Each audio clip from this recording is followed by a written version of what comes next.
C'est le temps qui fait la panique. C'est le temps qui fait la panique. Une émission qui vous explique l'inflation des paroles dangereuses en RDC. Chaque jour, dans les médias et surtout les médias sociaux, nous constatons que la manière dont nous parlons entre nous crée de plus en plus de divergences. Et souvent, on ne réalise pas que nos paroles peuvent provoquer un sentiment de haine envers l'autre. C'est le temps qui fait la panique. Une émission de Bénévolencia en partenariat avec Radio Okapi.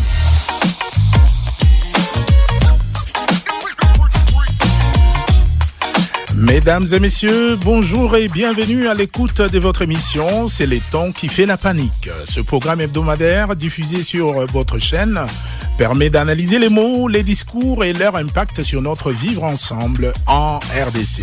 Nous sommes Jody Daniel Kachama et Roneli Ntibonera et nous allons conduire le débat autour de cette nouvelle réflexion sur la confusion entretenue autour du changement constitutionnel en RDC. Mais avant d'y aller, laissez-moi saluer Roneli Ntibonera. Bonjour Roneli. Bonjour Jody Kachama, bonjour à tous les auditeurs.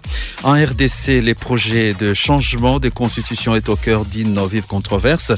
La majorité au pouvoir, c'est-à-dire l'Union sacrée, défend la tenue d'un référendum visant à réorganiser les institutions.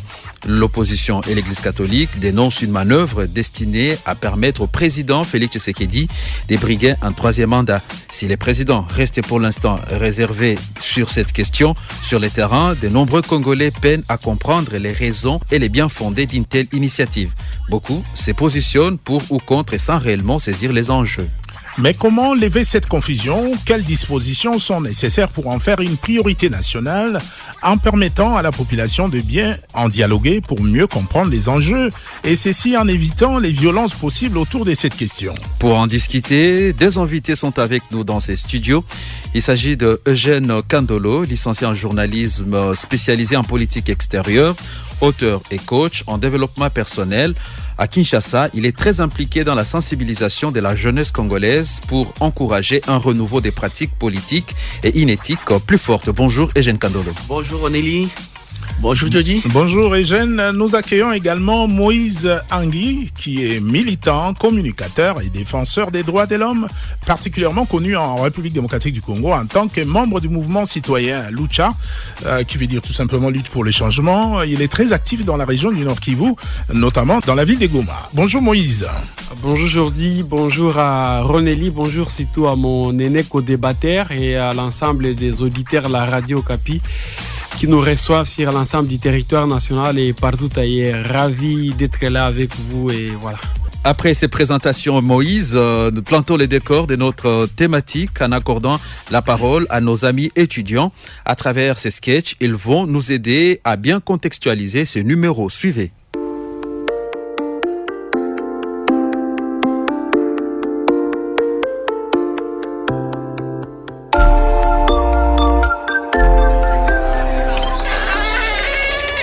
Mbouta, sérieux là? Non mais attends, t'es sérieuse? T'es toujours pas prête? Hein? Mais dépêche-toi, dépêche-toi. Les autres nous attendent à l'entraînement. Calme-toi Kitoko, c'est quoi? Mais dépêche-toi, y a pas le feu. Le règlement dit bien qu'on doit être prête mentalement. Tu vois là, je me prépare mentalement. Si tu me rushes, je vais rien donner sur le terrain. Donc laisse-moi m'apprêter calmement, s'il te plaît. Attends, quoi? Donc tu parles encore de ces vieux règlements qui nous rendent mous? Hein? Vieux règlement, hein? C'est dépassé, ma chérie. Ouais, c'est dépassé. Même le coach dit qu'il faut les changer. Attends, quoi? Oui. Le coach dit qu'il faut les changer? Bien sûr. Mais comment hostile? Tu trouves ça normal? Tu sais quoi? Barre-toi. Barre-toi, je ne viens plus à votre entraînement de merde là. Non, oubliez-moi, je ne viens pas. Attends, mais wesh, c'est quoi ton problème? Ne fais pas la conne, d'accord? Dès que vous parlez de changer ce règlement, vous croyez qu'on est bête? On voit très bien que vous avez un plan derrière la tête. Bon. Mais on veut juste le bien de l'équipe, c'est tout. Ah ouais, vraiment, vous voulez le bien de l'équipe. Oh, avoue que ces règlements datent de l'antiquité fragile. Avoue, faut les changer. On doit avancer avec notre époque. T'as capté? Regarde, ce règlement a toujours guidé notre équipe. Elle a toujours été le garde-fou. Et maintenant, tu veux le toucher? Vous voulez le toucher? Pourquoi? Parce que notre équipe doit avancer. Avancer en quoi? On n'avance pas déjà? Si t'es contre les changements, t'as plus ta place dans l'équipe, hein? Attends. Maintenant tu me chasses. Bien sûr. Tu me chasses, Bien sûr. Et puis, attends, reste là d'abord. Rends l'équipement. Les vieux qui veulent rester dans le passé là, on n'en veut pas ici. Okay. Casse-toi en bout. Allez, oups. Kitoko. Mais avant de partir, rends-nous. Je ne veux rien laisser.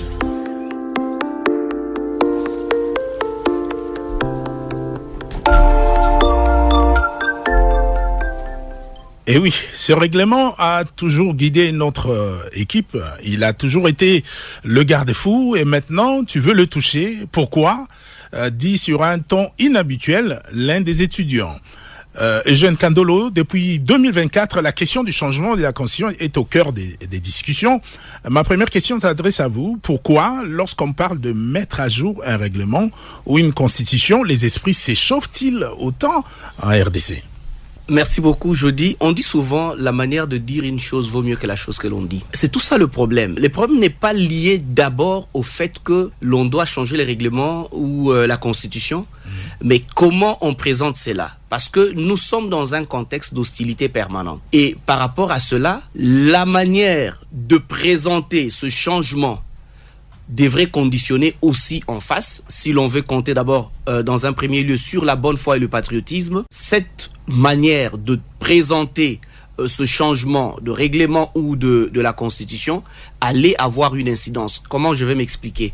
Si par exemple, on s'en tient à ce que depuis que la Constitution existe, il y a des choses qui n'ont jamais été appliquées. Il y en a plusieurs dans la Constitution. Oui. Si on s'en tient au fait que la configuration, parmi les choses qui ne sont pas encore appliquées, on a eu du mal, par exemple, à mettre en place la gratuité de l'enseignement.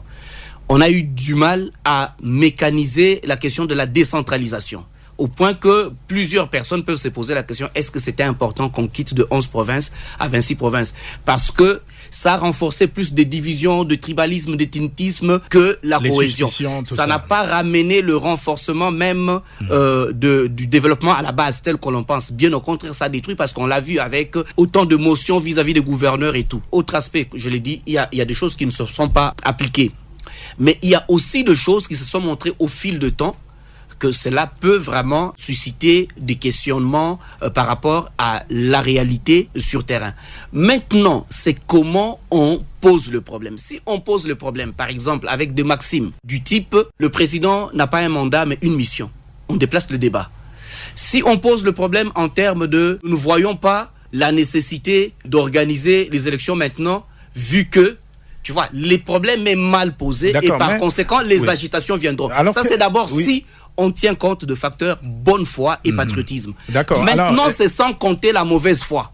Les agitations peuvent aussi et se démontrer. C'était ça même la question. Qu'est-ce qui explique cette agitation du microcosme politique et social autour d'une question aussi cruciale? Exactement. Deuxième aspect des choses. Les agitations viennent aussi de la mauvaise foi. Parce que voyez-vous, quelqu'un l'a dit quelque part, je l'avais déjà épinglé aussi dans mes analyses, tout le monde, de manière unanime, est pour le changement de la Constitution. Mais seulement, tout le monde ne veut pas que ça soit fait par quelqu'un d'autre. Il faut que ça soit fait par lui. Ça, je parle des acteurs politiques. Tout le monde, que ce soit dans leur projet de société, on l'a vu en 2023, dans leur vision de gouvernance, que ce soit dans les approches de ce qu'ils proposent comme réforme. Comment vous pouvez imaginer faire la réforme, ramener le fédéralisme si on ne change pas la Constitution ? Ça, c'est l'option de M23, de Ensemble pour la République et d'un certain nombre de passe toujours par le changement de la Constitution. Délice Sanga, même si aujourd'hui c'est rétard pour dire non, j'avais dit on peut réviser sur un certain nombre de choses. Mais il était dans cette démarche. Le problème ici, la mauvaise foi politique et la mauvaise présentation de choses par ceux qui veulent qu'il y ait changement, fait qu'il y ait agitation et par conséquent, on se retrouve dans une sorte de tour de Babel où on se rentre dedans, mais finalement, le vrai débat est mis de côté. C'est finalement juste les hostilités qui s'entrechoquent et le vrai débat est mis à côté. Autre chose, c'est que quand l'on pense que le débat sur la Constitution est pour les uns et pas pour les autres, je vais m'expliquer. Le plus souvent, il y a deux catégories de personnes qui prennent en otage ces débats. Un, c'est les politiques. Deux, c'est les juristes. Les politiques pensent que c'est leur débat et ils ne l'abordent pas selon la politique de l'utilité, mais ils l'abordent selon la politique politicienne. Les juristes qui, par prétention, j'ai toujours dit, est-ce que pour faire la constitution américaine, on avait besoin des juristes? Il n'y avait pas de constitutionnalistes. Et pourtant, c'est l'une, ou sinon la plus ancienne des constitutions. C'est très réducteur de croire que moi, Moïse, on ne peut pas aborder la question de débat constitutionnel. On doit laisser aux professeurs en droit. Aux constitutionnalistes. Voilà. Et même eux, entre eux, les juristes, il y a aussi discrimination. Il y a les constitutionnalistes qui pensent. Or, ils ont appris à l'école à vérifier la constitutionnalité des constitutions, non pas à concevoir des constitutions. D'accord, on revient sur ça tout à l'heure. Oui, je dis déjà merci à Eugène Kandolo pour ses explications. Je vais me tourner du côté de Moïse Angui. Pensez-vous que les mots utilisés ou la manière qu'on en parle par les acteurs sur le terrain sont bien compris par la population afin de permettre à toutes les parties de cerner l'opportunité ou non d'une telle initiative? Et quel regard portez-vous sur les silences de certains acteurs clés concernant cette initiative qu'a du chef de l'État? Alors, merci beaucoup. On est en face de quelque chose de très sensible, mais envers quoi ceux qui prétendent vouloir amorcer en fait cela ne se rendent pas compte effectivement de l'ampleur de la chose. Qu'est-ce que je vais dire par là? Loin de moi l'idée de oui ou non, soutien ou pas du projet relatif au changement de la Constitution. Je crois qu'il faut commencer par les bases. Les bases, c'est d'abord cette ambiguïté qui est entretenue par ceux qui portent l'initiative. Aujourd'hui, maintenant, ça devient changement. À un moment, on parlait de la révision de la Constitution et beaucoup de tralala. Et moi, je crois qu'il faut clarifier les choses et arrêter surtout d'entretenir l'ambiguïté. À défaut, je vais devoir revenir à ce que mon prédécesseur a dit, qu'il y a donc des calculs et alors des intentions de mauvaise foi. Non pas simplement de la part de ceux qui s'inscrivent en faux contre ces projets, mais même de la part de ceux qui portent ces projets-là. Et je crois qu'il faut vraiment qu'on soit assez prudent, parce qu'il s'agit d'une question vitale pour la nation et d'une question vitale pour nous tous. Ce n'est pas une question des individus, ce n'est pas une question des régimes, mais il s'agit effectivement de toute la nation entière. Au-delà du fait qu'il faut aussi mettre à profit et tenir compte des aspects importants qui sont tout autour de la question. Entre autres, les contextes dans lesquels nous nous trouvons. Le pays est dans un état de guerre. Une partie de la République est prise en otage par les ennemis du pays. En même temps, on refait en face avec des débats de ce genre. Moi, je crois que le premier problème, c'est de la part de ceux qui portent ce projet et l'ambiguïté entretenue tout autour, non pas qu'ils ne le savent pas. Quand vous parlez de l'ambiguïté, est-ce que le langage est approprié? Est-ce que la base, vous, parce que vous venez de la société civile, est-ce que la population arrive à comprendre, à cerner l'utilité d'un tel projet? Absolument pas. La réponse, elle est claire. On ne sait pas d'abord s'il s'agit de quelle démarche exactement. Ce qui porte l'initiative à un moment, il parle de la révision de la Constitution, ce qui ne fait l'objet d'aucun débat sur le plan des droits. C'est normal et le texte l'établit très clairement. Mais d'autres maintenant là sont entrés plutôt, ils ont avancé, ils parlent du changement à la Constitution. Et nous savons tous, lorsqu'il s'agit de cette étape-là, de quoi est-ce qu'on veut parler? La même Constitution, que moi je considère comme état la matrice même de notre État, elle ne prévoit pas tout ce qu'on est en train de discuter ici. En quoi est-ce qu'on peut s'attaquer aux gens qui s'interrogent, qui s'inquiètent en fait d'une démarche comme telle? Qu'est-ce qu'on veut exactement lorsqu'on parle du changement de la Constitution? Ce n'est pas à moi de le dire, ce n'est pas je ne sais pas qui, c'est à ceux qui portent ces projets de nous clarifier, de nous briefer de manière un peu plus exacte sur ce qu'ils veulent. Mais ce qui est sûr, c'est qu'il n'y a pas d'éléments assez clairs, il n'y a pas assez d'arguments, il n'y a pas assez d'informations plus détaillées par rapport au bien fondé de ces projets. Je pense que ce qui s'inquiète, ce qui s'interroge tout autant que moi, n'ont pas tort de le faire et on va aller plus loin que ça parce que il s'agit d'une question vitale pour notre pays et pour nous tous par rapport surtout aux défis multiples et majeurs que nous sommes en train de traverser. Merci Moïse Angui pour ces réflexions. Et écoutons maintenant un deuxième extrait de notre sketch radiophonique. Cette fois, nous allons expérimenter les conséquences des discours flous sur les initiatives des étudiants visant à se doter d'un nouveau règlement pour organiser les Jeux au sein de leur institution universitaire. Écoutons.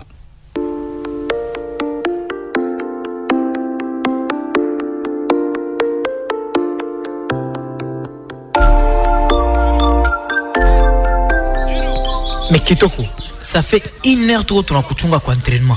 C'est quoi ces délires? Coach, c'est pas moi. C'est qui alors? C'est pas moi, coach. Je viens de choper une autre traîtresse qui bloque le changement du règlement. Ah bon? Oui. Encore une? Attends, on n'a pas le temps pour les boulets qui ne veulent pas que notre équipe avance. Qu'elle rende les maillots, on l'arrête direct. Tu te prends pour qui? Amani, tu te prends pour qui? Parce que t'es coach. Je suis le coach. Parce que t'es coach, Je suis le coach de cette équipe. Non, tu crois que l'équipe t'appartient et que tu peux chambarder pour imposer un règlement taillé sur mesure selon tes intérêts? Tu sais combien de coachs sont passés avant toi et ont respecté ce règlement? Attends, tu veux me tester là? Tant que je suis coach, je vais zéro traître dans mon... que tu sois coach. Tu vas partir. Je vais pas partir. Tu vas... Calmez-vous. Stoppez, s'il vous plaît. De quelle manière tu vas me Les gars, faire partir? vous êtes sérieux là? Mais tu vois pas ce qu'il fait? Vos discours flous autour du changement de notre règlement, ça nous embrouille. Et puis, personne ne comprend rien de vos accusations et contre-accusations. Oui, toi aussi. Toi aussi. Okay. Bon, c'est quoi? Si tu viens m'intimider parce que je dis non au changement du règlement, Katouka. Casse-toi aussi. Attends, personne va te forcer. Okay. Mbouta, personne. Garde tes convictions, c'est ton droit. Mais il faut qu'on se parle vrai, sans langage codé. Et attends, et c'est quoi alors ce langage vrai et net que tu proposes? Être clair. Ah bon? On cherche un terrain d'attente, pas une guerre. Les mots appropriés sont faits pour s'en servir. Si les règlements doivent être changés, ok. Si elle doit rester comme ça, tant mieux. Pourvu qu'on en discute correctement, honnêtement et sans insulter l'un ou l'autre. Oui, pour que ça soit vraiment fait pour l'intérêt de tous. Vous comprenez un peu?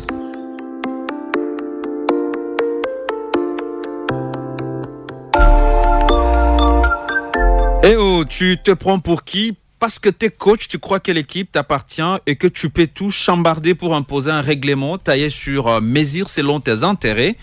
Tu sais combien de coachs sont passés avant toi et ont respecté ces règlements?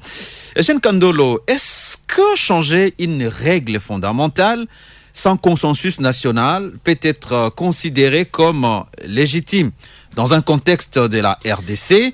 Et pensez-vous que le langage utilisé par les acteurs est approprié pour ce type d'exercice? Je voudrais ici faire remarquer une chose. Nous avons un problème très sérieux de faible culture politique et culture générale de manière globale.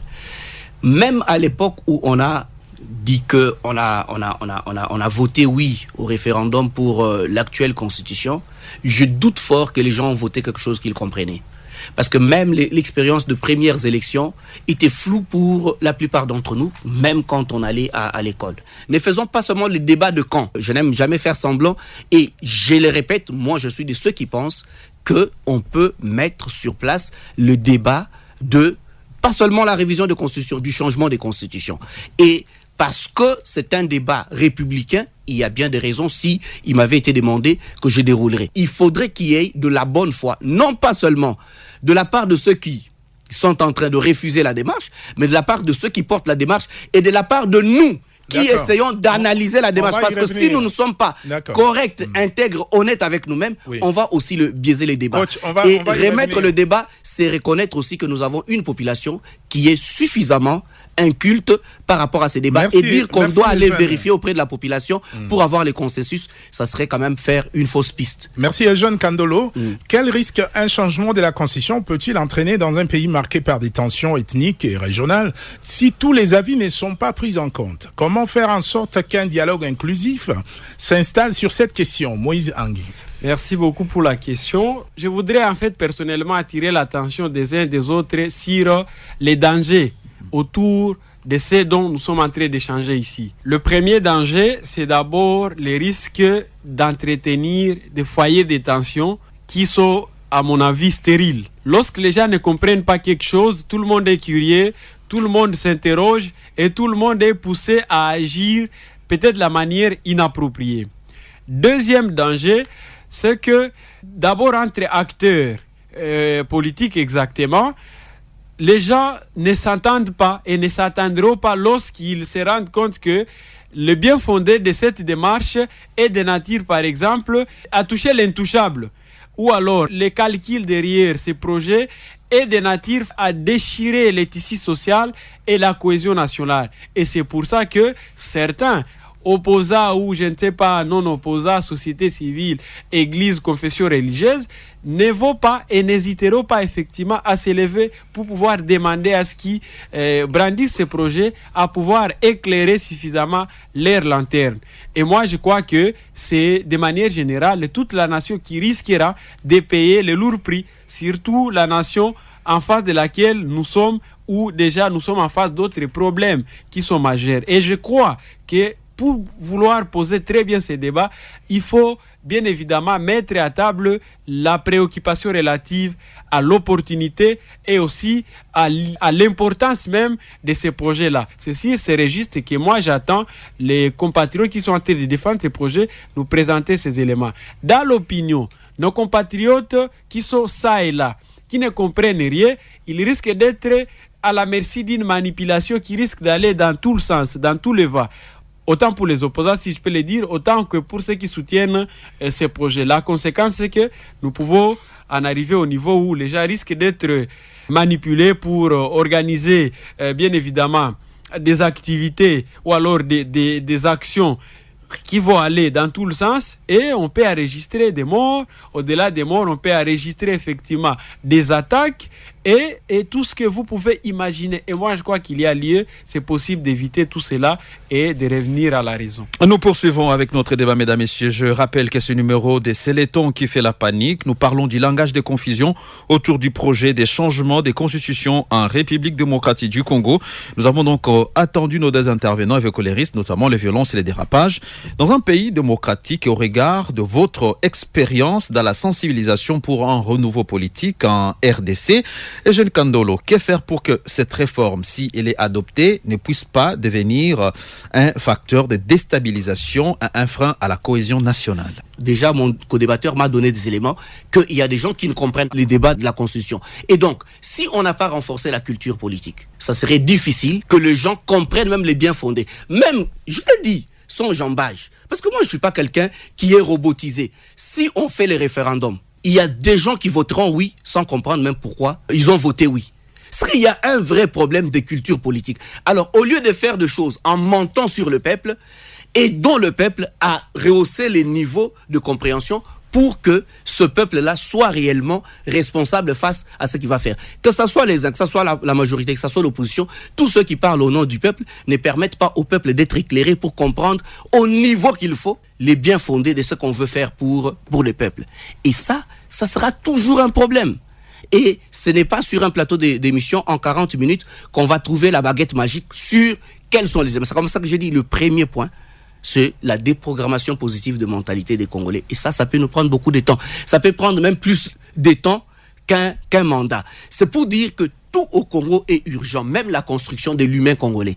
Parce que le chantier des chantiers, c'est l'humain congolais. Si on n'a pas construit l'humain congolais en le programmant dans le sens du patriotisme, de la citoyenneté, de valeurs républicaines, en se disant quelle est l'aspiration commune. Parce que ça, c'était même la question que je voulais poser. Quelles sont les valeurs fondamentales aujourd'hui que les actions peuvent privilégier? Quelle est l'aspiration commune que nous avons qui peut fonder ce qu'on peut même appeler rêve congolais? Il n'y en a pas. Vous verrez que la classe politique est dans la divagation autant que ceux qui s'appellent mouvements citoyens ou société civile. Et donc, si on ne parvient pas à construire, je répète, l'humain congolais, la patrie avant nos partis politiques. Ça, c'est d'abord une très bonne. La patrie avant nos églises. L'amour de la patrie. La patrie avant nos boîtes qu'on appellerait associations, mouvements citoyens et trucs. Si on parvient à définir cela, il y a des dissensions aux États-Unis. Mais quand c'est des questions liées au pays, tout le monde s'aligne. Ils sont tous unis pour tout ça. Le monde s'aligne. Bien. Et ce n'est pas le cas chez nous. C'est pas le cas chez nous. Merci, Jeanne C'est pas le cas chez nous. Alors, Moïse Angué, comme activiste des mouvements citoyens, vous n'êtes pas à votre première expérience sur ce débat et sur les langages qui l'entourent. Moïse Angué, que peuvent faire les acteurs pour s'assurer que le langage utilisé reste simple, compréhensible et honnête pour tous et qui ne remettent pas en question l'unité nationale? Quel rôle la société civile et les médias peuvent-ils jouer pour éviter que ce flou entretenu n'engendre des violences dans le pays? Parce qu'il s'agit d'une question vitale pour la nation par rapport surtout au contexte et aux défis complexes auxquels nous faisons face. Je crois qu'il faut adopter un langage clair. Il faut présenter de manière exacte ce que l'on veut. Lorsqu'on parle au temps de la révision du changement à la Constitution ou de notre débat, aussi longtemps qu'on ne parviendra pas avec clarté, avec argument, avec la matière à dire exactement ce que l'on veut, on sera en train effectivement plutôt de mettre de l'huile sous le feu et de contribuer effectivement à cette confusion qui est déjà et qui s'installe dans les chefs de plusieurs compatriotes. Et je dis encore une fois, ceux qui s'interrogent, ceux qui s'inquiètent n'ont pas tort et continueront à le faire en face surtout des préoccupations qui sont assez ambiguës. Je crois qu'on est en face d'une préoccupation qui risque, en plus de mettre à mal la cohésion nationale, elle risque effectivement de mettre le pays dans l'embarras. Et c'est possible de l'éviter. Je voudrais préciser aussi une autre chose, bien que ce n'est pas l'objet effectivement ou l'angle de l'émission, si simplement ce qui porte l'initiative ou le projet sur le changement à la Constitution parviendront à dire 1, 2, 3 choses qui doivent être changées ou qui sont essentielles ou qui sont opportuns, je crois que ça permettra d'éclairer les esprits. Les mouvements citoyens, nous sommes là pour préserver les valeurs républicaines et préserver les règles de jeu qui constituent notre État. La Constitution, elle donne, je vais dire, tout ce qui est essentiel pour le fonctionnement de notre pays. Et on ne va pas, en tant que société civile, en tant que mouvement citoyen, fermer les yeux à tout projet ou toute initiative qui veut ou qui va dans le sens, effectivement, de toucher celle-ci. C'est possible d'avoir des idées. C'est possible d'avoir des initiatives qui puissent permettre à ce que l'on améliore les choses. Là, on parlerait de ce que je parle, de la révision de la Constitution. Mais il ne s'agit plus de cela. Alors moi, je crois que chaque acteur devra jouer son rôle et je crois que la société civile le fait. On doit le faire certainement dans le respect mutuel, dans le respect des lois de la République et les règlements de la République. Et ça permettra à ce qu'effectivement, on n'en arrive pas à des situations qui risquent de nous compliquer la tâche. Mais je crois aussi, de la part de ceux qui gèrent le pays, ce sont des coachs. Les coachs doivent comprendre qu'ils ont la manette et ils ont un rôle essentiel à jouer pour préserver l'unité nationale et la cohésion nationale. Et ils ont beaucoup d'outils qui puissent favoriser cela. Vous avez parlé du dialogue, vous avez parlé de l'attente mutuelle, et je crois que c'est des outils qui peuvent être mis à profit pour éviter n'importe quel danger qui se présenterait devant nous. Mais moi, j'ai peur. J'ai peur que si cette confusion continue d'être entretenue, je crois qu'on risque de vivre le pire. Et je ne suis pas un prophète du malheur, mais je crois que par rapport au contexte sécuritaire précaire que la République traverse, avec une partie déjà prise en otage par les ennemis de la République, appuyée par les Rwandais, encore une fois remettre en jeu un tel débat aussi sensible comme celui-ci, il faut qu'on se rende compte en fait de la gravité des choses qui sont devant nous. Et c'est possible d'éviter cela. Merci Moïse Angui. C'est sur cette note que nous allons conclure cette émission. Ce que nous retenons de cette discussion, c'est que le langage des confusions liées au projet de changement de la Constitution en République démocratique du Congo montre que les mots utilisés par les acteurs politiques ne sont pas anodins. Ils peuvent servir à rassurer, à séduire ou au contraire à intimider et diviser. La majorité parle des révisions et des mises à jour, tandis que l'opposition et l'Église dénoncent une manipulation ou une confiscation du pouvoir. Ce décalage lexical entretient la méfiance et brouille la compréhension des citoyens. Effectivement, Jody Kachama, la clé pour éviter la confusion est de privilégier un langage clair, neutre et inclusif qui permet un débat honnête et transparent. Il est aussi impératif que les discussions s'effacent dans le respect des règles démocratiques avec une recherche de consensus et une volonté de placer l'intérêt collectif au-dessus des ambitions personnelles. Merci à nos invités Jeune Kandolo et Moïse Angui pour leur disponibilité et la pertinence de leurs interventions. Merci également à Paul Badianyama à la régie technique et un grand merci à vous, chers auditeurs et auditrices, pour votre fidélité. Retenez bien ceci, quand les mots embrouillent, la vérité s'éloigne. Mais quand le langage s'éclaire, la démocratie respire. C'était votre émission C'est le temps qui fait la panique, un programme proposé par l'ONG La Bénévolencia en partenariat avec Radio Okapi. Retrouvez cette émission en rediffusion samedi à 11h05 et 19h05 ou en podcast sur www.radiookapi.net et www.abarirdc.net. N'hésitez pas à nous laisser vos commentaires et suggestions sur les pages Facebook et X de Radio Okapi et Abari RDC. Merci encore et à très bientôt pour un nouvel épisode de C'est le temps qui fait la panique. Au revoir. Au revoir. C'est le temps qui fait la panique. Une émission de Bénévolencia en partenariat avec Radio Okapi.